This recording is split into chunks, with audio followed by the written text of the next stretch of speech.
My Colonial Project by Laura Bonetti, Block 3M.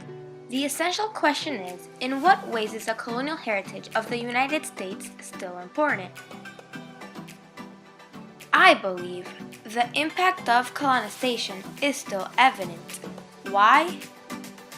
Colonization's impact is clearly shown today by the work of amazing women that highly influenced for the better during colonization.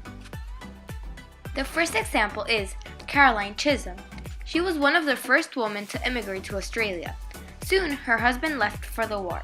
Caroline saw women who were unemployed and without help would end up in very bad places. She was a kind woman who taught the immigrants the basics of things they would need to get a job. She helped over 100 women, gave them a home, and helped them survive. She then started the world's first ever creche. The definition of creche is a nursery where babies and young children are cared for during the working day.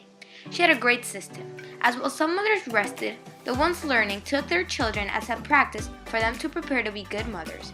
There were 16 more hotels built, which helped countless women.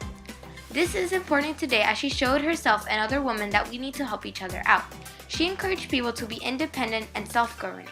Without Caroline Chisholm, many women would have ended up bad, and many charities wouldn't have been created. She is a true inspiration to many. Secondary is Anne Hutchinson.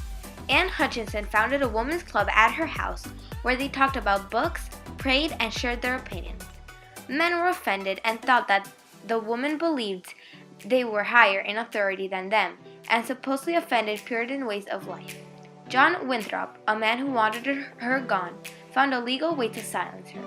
They arrested her and found her guilty of heresy, which is the contrary belief or opinion to the traditional religion. They banished her, so she gathered her followers and established settlements in what today is Rhode Island.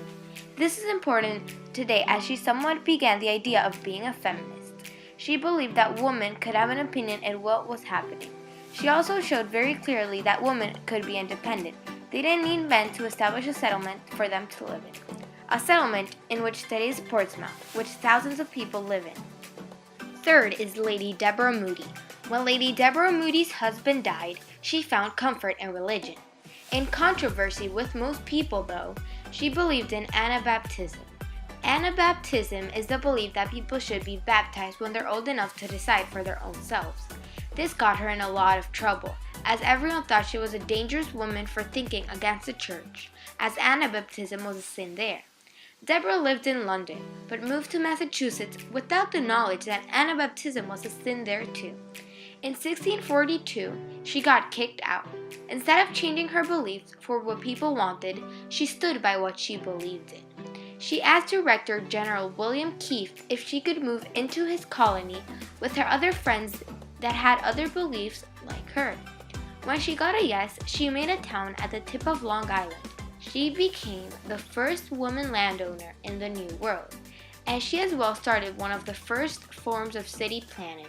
Her town, Gravesend, would be in modern-day Brooklyn.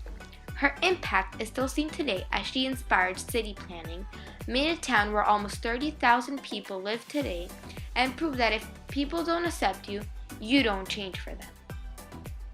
All the things Caroline Chisholm, Deborah Moody, and Anne Hutchinson did can still be seen today.